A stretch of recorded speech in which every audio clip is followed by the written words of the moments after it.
കൃപയാലേ കൃപയാലേ കൃപയാൽ അനുദിനവും കൃപയാലേ കൃപയാലേ കൃപയാൽ അനുദിനവും എന്റെ കൃപ നിനക്കു മതി കർത്താവിൻ തിരുവചനം എന്റെ കൃപ നിനക്കു മതി കർത്താവിൻ തിരുവചനം അനശ്വരമായ വചനമതേ അതിശയമായി നടത്തിയിടുന്നു അനശ്വരമായ വചനമതേ അതിശയമായി നടത്തിയിടുന്നു കൃപയാലേ കൃപയാലേ കൃപയാൽ അനുദിനവും കൃപയാലേ കൃപയാലേ കൃപയാൽ അനുദിനവും.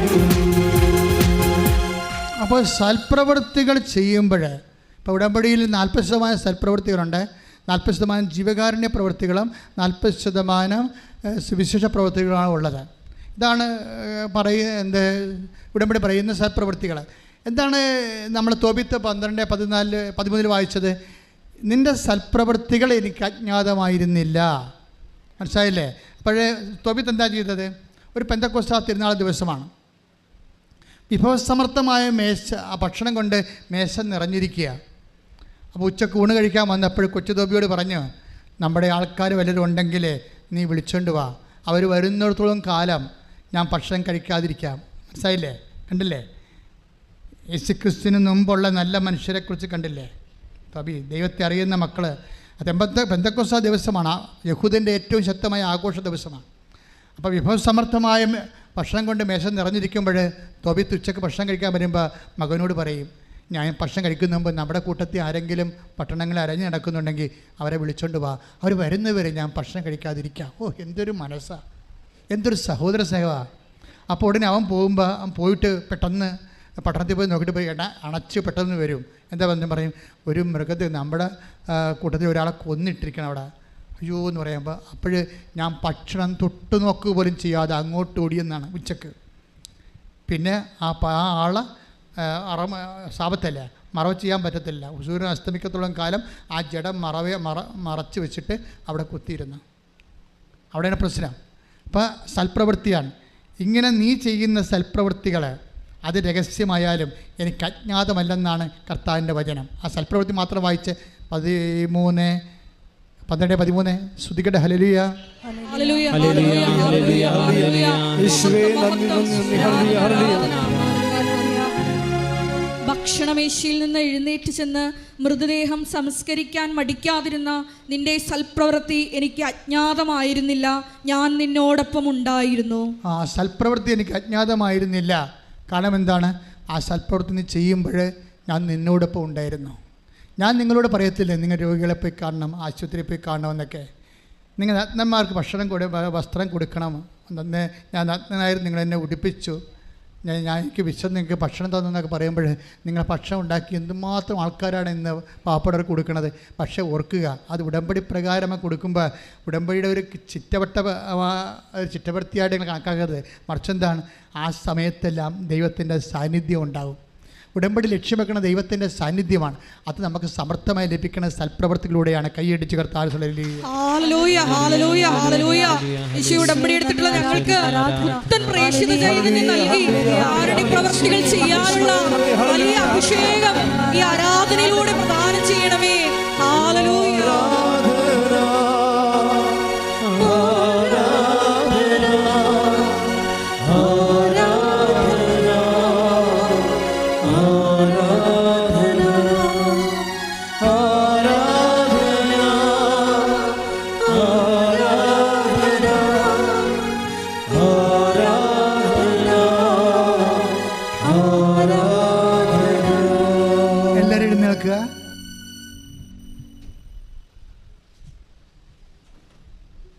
എൻ്റെ പ്രിയപ്പെട്ടവരെ, കഴിഞ്ഞ ദിവസങ്ങളിലെ കൈ നെഞ്ചത്ത് വെച്ചും വേറെ വെച്ചും ശരീരത്തിൻ്റെ വ്യത്യസ്തങ്ങളായ ഭാഗങ്ങളിൽ വെച്ച് പ്രാർത്ഥിച്ചപ്പോൾ ആ പ്രാർത്ഥന കേട്ടപ്പോൾ ഞാനും എൻ്റെ രോഗാതുരമായ സ്ഥലങ്ങളിൽ എൻ്റെ കൈകൾ വെച്ചു, എന്നെ കർത്താവ് സുഖപ്പെടുത്തിയെന്ന് പറഞ്ഞ് ഒരു സാക്ഷി ഇട്ടിട്ടുണ്ട്.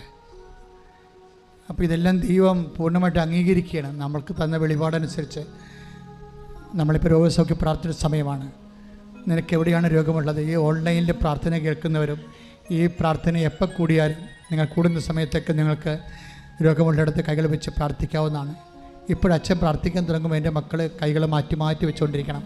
ചിലപ്പോൾ 1, 2, 3 രോഗങ്ങളുള്ള മക്കളുണ്ടാകും. അവിടെ എല്ലാം മാറ്റി മാറ്റി വെച്ച് വിശ്വാസ പ്രമാണം അറിയാവുന്നവർ വിശ്വാസ പ്രമാണം ചൊല്ലിയും അല്ലാത്തൊരു യേശുവേ രക്ഷക എൻ്റെ രോഗങ്ങൾ ഏറ്റെടുക്കണമെന്ന് ആവർത്തിച്ച് പ്രാർത്ഥിച്ചുകൊണ്ട് ഈ രോഗസൗഖ്യമായി നേടാവുന്നതാണ്.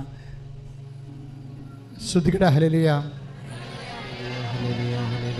നല്ലവനായ ദൈവമേ, നിൻ്റെ ഉന്നതമായ നാമത്തിന് സ്തോത്രം ചെയ്യുന്നു. കർത്താവേ, നിൻ്റെ വിശുദ്ധ പൗരോഹിത്യത്തെ മഹത്വപ്പെടുത്തണം. കർത്താവേ, സഭയിലുള്ള സാന്നിധ്യം പ്രകടമാക്കണം. 36 വർഷം അർപ്പിച്ച കൃപായുടെ യോഗ്യതയാൽ 36 വർഷം അർപ്പിച്ച കൃപായുടെ യോഗ്യതയാൽ കൃപാസാൽത്താറെ ജീവനോടെ പ്രത്യക്ഷപ്പെട്ട പരിശുദ്ധ അമ്മയുടെ മാധ്യസ്ഥത്തിൽ കൃപാസാൽത്താറെ പ്രത്യക്ഷപ്പെട്ട പരിശുദ്ധ അമ്മയുടെ മാധ്യസ്ഥത്തിൽ ഞാൻ ഓരോ മക്കൾക്ക് വേണ്ടി ഈ നിമിഷം പ്രാർത്ഥിക്കണം കർത്താവേ. സിസ്റ്റ് രോഗികളുമെന്ന് കൈവെക്കണമെന്ന് പ്രാർത്ഥിക്കുന്ന കർത്താവേ. കണ്ണിന് കാഴ്ച മൂടുന്നവരെ കുറയുന്നവരെ കണ്ണുകളെ സ്പർശിക്കണം പ്രാർത്ഥിക്കുന്ന കർത്താവേ. മൂക്കിലെ അടിനോട് രോഗികളെ സ്പർശിക്കണം പ്രാർത്ഥിക്കുന്ന കർത്താവേ. ക്യാൻസർ രോഗികളെ സ്പർശിക്കണം പ്രാർത്ഥിക്കുന്ന കർത്താവേ. നടുവെല്ല് എല്ല് വളരുന്നവരെ എല്ല് ഉന്തിയവരെ അവിടെ എല്ലാം സ്പർശിക്കണം കർത്താവേ. ശരീരത്തിൽ മുഴയുള്ളവരെ സ്പർശിക്കണമേ കർത്താവേ. വായു നാറ്റമുള്ളവരെയും വായു ശിഷ്ടമുള്ളവരെയും വായു ക്യാൻസറുള്ളവരെയും സ്പർശിക്കണം കർത്താവേ. ശ്വാസകോശ രോഗികളെ സ്പർശിക്കണം കർത്താവേ. ശ്വാസകോശ രോഗികളെ, ഹൃദയ രോഗികൾ, പ്രീഹ രോഗികളെ, കരൾ രോഗികളെ സ്പർശിക്കണം കർത്താവേ. കർത്താവിൻ്റെ വിശുദ്ധമായ രക്തം, വിശുദ്ധമായ വിശുദ്ധ രക്തം കർത്താവ് ശരീരം തളിക്കപ്പെടട്ടെ. കർത്താവിന് ഉന്നതമായ നാമത്തിൽ സഭയുടെ അധികാരത്തിൽ കുറിച്ചിൻ്റെ അടയാളം ഉള്ളംകാലം മുതൽ ഉച്ചവരെ കർത്താവിൻ്റെ രക്തം നിരട്ടെ. വാതരോഗികളെ, വിസർപ്പ രോഗികളെ, സോറിയാസിസ് രോഗികൾ, പിസ്റ്റുലായ രോഗികൾ, PCOD രോഗികൾ, RSS രോഗികളെ, മക്കളില്ലാത്തവർ കർത്താവേ, കർത്താവെ ഓട്ടിസത്തിൻ്റെ രോഗമുള്ളവർ കർത്താവെ, ഹൈപ്പർ ആക്ടിവിറ്റി ഉള്ളവർ കർത്താവെ, അപസ്മാര രോഗികൾ, ത്വക്ക് രോഗികളെ യേശുവിൻ്റെ ഉന്നതമായ നാമത്തിൽ സഭയുടെ അധികാരത്തിൽ കുരിശിൻ്റെ അടയാളത്തിൽ മാരക രോഗങ്ങൾ, തിരവേദികൾ യേശുവിന്റെ നാമത്തിൽ മനോരോഗങ്ങൾ മാറിപ്പോകട്ടെ. ശ്രദ്ധിക്കട്ടെ.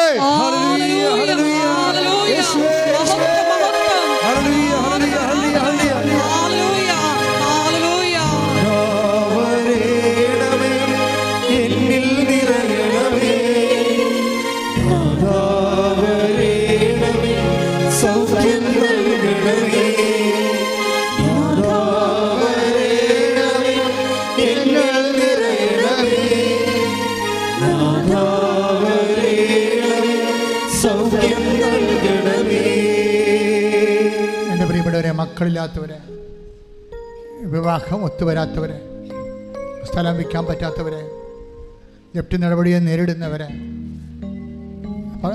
ജീവിത പങ്കാളിയെ കാണാത്തവരെ,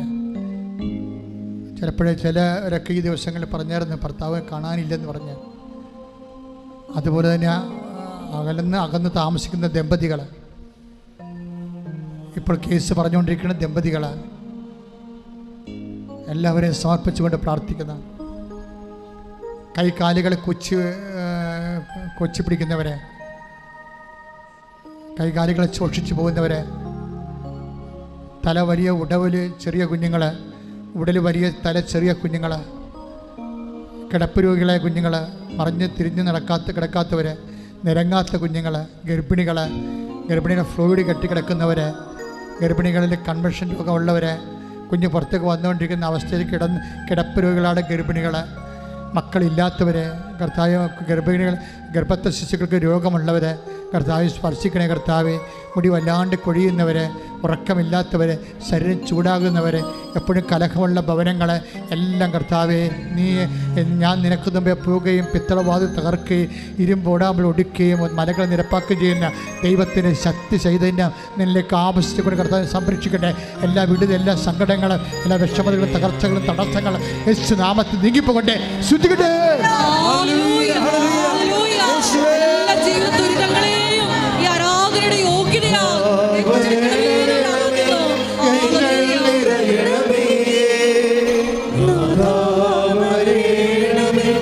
സൗഖ്യം നൽകണമേ, എന്നിൽ നിറയണമേ, സൗഖ്യം പ്രിയപ്പെട്ട ഉദ്യമങ്ങളെ സമർപ്പിച്ച് പ്രാർത്ഥിക്കാം. കൃഷി ഉദ്യമങ്ങൾ, ചിലരുടെ ഏലപ്പാടങ്ങൾ അതുപോലെ നശിച്ചു പോയിട്ടുണ്ട്, അവർ ജപ്തിയായി പോയിട്ടുണ്ട്. ചില റബ്ബർ തോട്ടങ്ങൾ നഷ്ടപ്പെട്ടു പോയിട്ടുണ്ട്. വശത്തിലാണ് സഹോദരങ്ങൾ ബോട്ട് കയറ്റി വെച്ചിരിക്കുന്നു, അതിൻ്റെ പേരിൽ ഉണ്ടാകുന്ന പട്ടിണികൾ. അതേസമയം തന്നെ വള്ളംകാർ കടലിട്ട് ഇറങ്ങാൻ പോകുന്നു. ഈ ഒരു ചാകര മാത്രമാണ് അവരുടെ ഏക പ്രതീക്ഷ.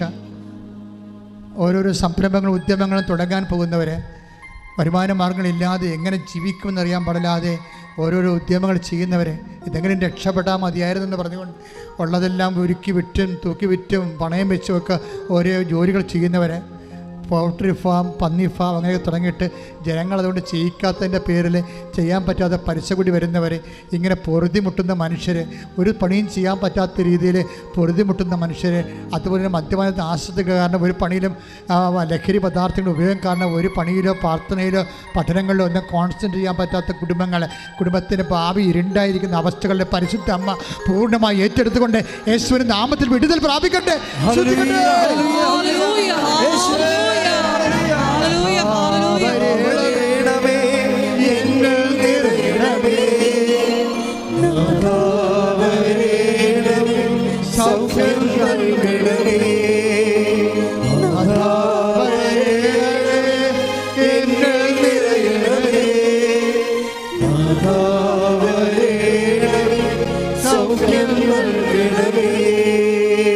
പരിശുദ്ധ പരമദിവ്യകാരുണ്യത്തിന്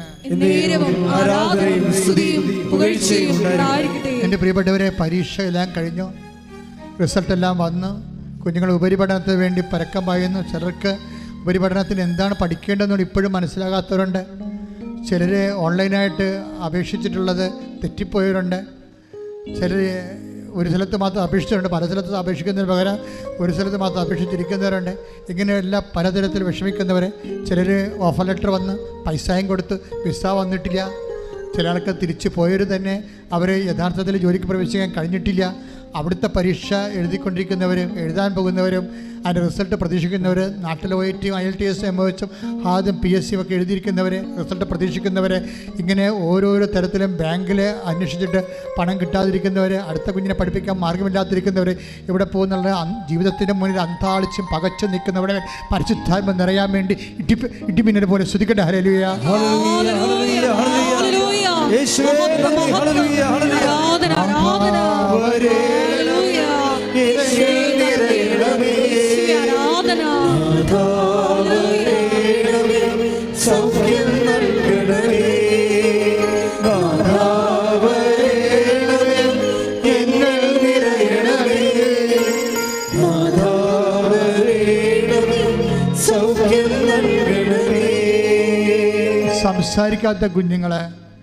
സംസാരിക്കാത്ത കുഞ്ഞുങ്ങൾ, നടക്കാത്ത കുഞ്ഞുങ്ങൾ, സംസാരിക്കാത്ത വ്യക്തികൾ, മുതിർന്ന വ്യക്തികൾ, വിവാഹം ഒത്തുവരാത്തവർ എല്ലാവരെയും സമർപ്പിച്ചുകൊണ്ട് പ്രാർത്ഥിക്കുന്നു. കടകമ്പോളങ്ങളും വ്യാപാരശാലകളിലോ പണം മുടക്കിയിട്ട് പണം തിരിച്ചു കിട്ടാത്തവർ, കച്ചവടമില്ലാത്തവർ, കുടുംബച്ചെലവ് കഴിയുന്നതിന് പോലും കടം മേടിച്ച് കഴിയുന്നവരുണ്ട്. എല്ലാവരെയും സമർപ്പിച്ച് പ്രാർത്ഥിക്കുന്നു. മക്കൾക്ക് പൈസ അങ്ങോട്ട് അയച്ചു കൊടുക്കുന്ന മാതാപിതാക്കന്മാരുണ്ട്, അവർക്ക് ജോലി ഇതുവരെ കിട്ടാത്തത് കാരണം. എല്ലാവരും സമർപ്പിച്ച് പ്രാർത്ഥിക്കേണ്ട സമയമാണ്. കോടതിയിൽ കേസ് കിടക്കുന്നവരുണ്ട്, കേസിൽ പോകുന്നവരുണ്ട്, ഇതുവരെ കേസ് പിടിക്കാത്തവരുണ്ട്, ജഡ്ജ്മെൻറ്റ് പ്രതീക്ഷിക്കുന്നവരുണ്ട്. എല്ലാവരും സമർപ്പിച്ച് പ്രാർത്ഥിക്കുന്നു. ഭാര്യാഭർത്താക്കന്മാരുടെ വീടുകൾ തമ്മിൽ കലഹത്തിലും അകൽച്ചലും കഴിയുന്നവരുണ്ട്. മക്കൾ പലതരത്തിലുള്ള സ്വഭാവങ്ങളിലും ശീലങ്ങളിലും ബന്ധനങ്ങളിലും അകപ്പെട്ടു പോയ മക്കളുണ്ട്. കുടുംബത്തിന് മക്കൾ നഷ്ടപ്പെട്ടവരും മക്കൾക്ക് കുടുംബം നഷ്ടപ്പെട്ടവരുമുണ്ട്. എന്ത് ചെയ്യണമെന്ന് അറിയാൻ പാടില്ലാതെ കുഴങ്ങിയിരിക്കുന്ന നരകതുല്യമായ ജീവിതാവസ്ഥയിൽ കടന്നു പോകുന്നവരുണ്ട്. എല്ലാവരും സമർപ്പിച്ചുകൊണ്ട് പരിശുദ്ധ അമ്മയുടെ മാധ്യസ്ഥത്തിൽ സമർപ്പിച്ചുകൊണ്ട് ഈശോയുടെ വലിയ സത്യം അവർക്ക് ആവശ്യിക്കാൻ വേണ്ടി ഇടിമുഴക്കം പോലെ ശ്രദ്ധിക്കട്ടെ.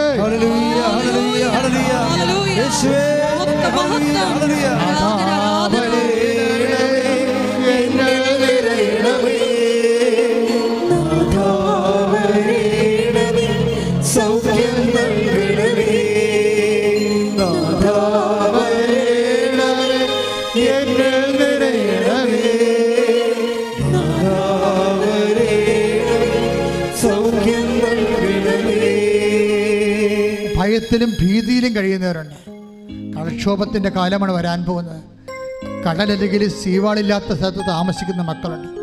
അവർ മേലോട്ട് നോക്കുമ്പോൾ അവിടെ ചങ്ക പിടച്ചു പോകും. എപ്പോഴാണ് കടലിൽ ഞങ്ങളുടെ വീടും കൊണ്ട് പോകണത്, ഞങ്ങളിനി എപ്പോഴാണ് ഈ തീരത്ത് നിന്ന് അസ്തമിച്ച് പോകണമെന്നറിയാതെ നിസ്സഹായം നിൽക്കുന്ന മക്കൾ, മലപ്രദേശങ്ങളിലെല്ലാം താമസിക്കുന്ന മക്കളെ സംബന്ധിച്ച് പ്രാർത്ഥിക്കണം. കഴിഞ്ഞ കാലങ്ങൾ ഉരുൾപൊട്ടിയതിൽ അടുത്ത് താമസിക്കുന്ന മക്കളെ സംബന്ധിച്ച് പ്രാർത്ഥിക്കണം. കഴിഞ്ഞ കാലങ്ങളിൽ പ്രളയം വന്നപ്പോൾ അവിടെ നിന്ന് പോകേണ്ടി വന്ന മക്കളും, എല്ലാ കാലത്തും മഴ വരുമ്പോൾ പ്രളയമായി പോകുന്ന സ്ഥലങ്ങൾ, അതെല്ലാം ശാശ്വതമായി പരിഹരിക്കാൻ ഒരു വഴിയും കാണാതെ ഭരണകൂടം പകച്ചു നിൽക്കുന്ന സമയങ്ങളിൽ ദൈവമേ അങ്ങയ്ക്ക് മാത്രമേ അങ്ങയുടെ മക്കളെ സംരക്ഷിക്കാൻ കഴിയത്തുള്ളൂ. കർത്താവെ, പ്രളയഭൂമി ജീവിക്കുന്ന, ഉരുൾപൊട്ടുന്ന ഭൂമി ജീവിക്കുന്ന, കടൽ കയറുന്ന ഭൂമി ജീവിക്കുന്ന, പ്രകൃതിയുടെ ദുരന്തങ്ങളിൽ ജീവിക്കുന്ന മക്കളെ നീ പൂർണ്ണമായി ഏറ്റെടുക്കണമേ. കണ്ണീരോടെ പ്രാർത്ഥിക്കുന്നു. ശ്രുതിക്കട്ടെ.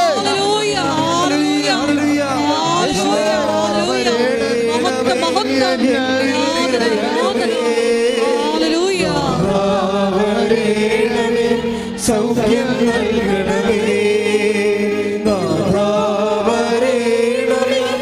എന്നിൽ നിറയണമേ,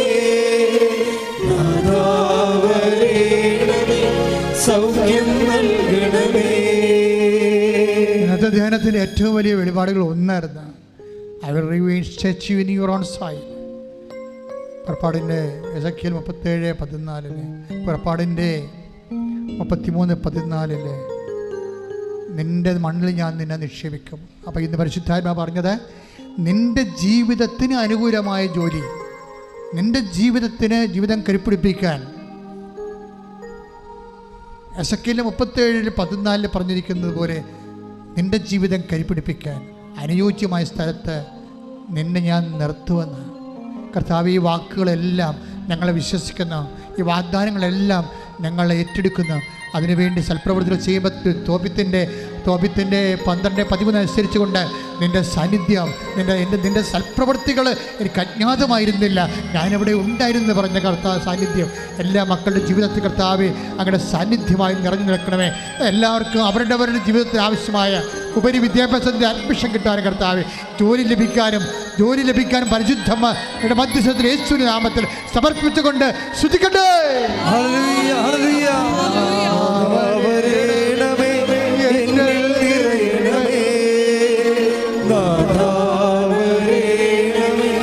സൗഖ്യം നൽകണമേ,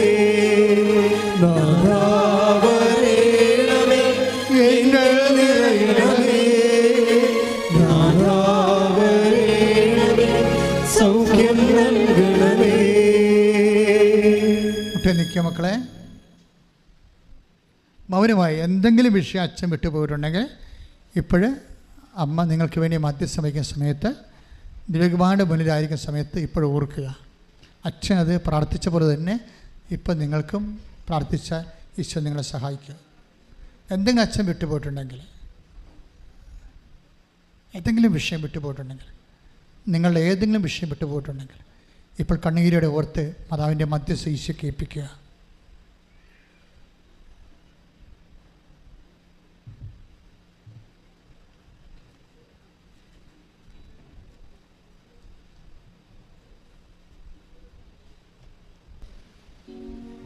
ഒരിക്കൽ കൂടി മരിയൻ ഉടമ്പടിയിൽ സമർപ്പിച്ചിരിക്കുന്ന വിഷയങ്ങളും ജീവിതത്തെ നൊമ്പരപ്പെടുത്തുന്ന വിഷയങ്ങളും പരിശുദ്ധ അമ്മയുടെ മധ്യസ്ഥയിൽ ദിവ്യകാരുണ്യ സന്നിധിയിൽ സമർപ്പിച്ചുകൊണ്ട് പ്രത്യക്ഷീകരണത്തിൻ്റെ സാക്ഷികളായി ഞങ്ങളെയും ഞങ്ങളുടെ കുടുംബത്തെയും ഉയർത്തണമെന്ന് പ്രാർത്ഥിച്ചുകൊണ്ട് ശിരസ്സ് നമിച്ച് നമുക്ക് ദിവ്യകാരുണ്യനാഥൻ്റെ ആശീർവാദം സ്വീകരിക്കാം.